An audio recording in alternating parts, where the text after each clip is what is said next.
Hi, to unpair your Xiaomi Smart Band 8 Active from your iPhone, at the first step, take your phone, open the Mi Fitness app, and for now make sure that the band is still connected to this app.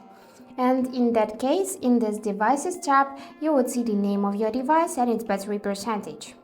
So now we just need to click it like that, and here you would see all of your devices. In my case, it is only one device, this Xiaomi Smart Band 8 Active. So to unpair it, we just need to simply swipe left and you can see this option to unpair. So tap it and here confirm that you are unpairing this device and the device will restore factory settings after you unpair it. If you agree with that, just simply tap the red button to unpair and now unpaired successfully. Just tap the got it and now we just need to open settings.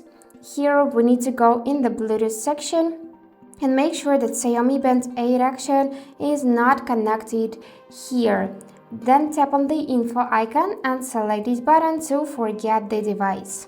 Then confirm and now it is totally unpaired. So yeah, that's it how it works. I hope this video was helpful and thank you for watching.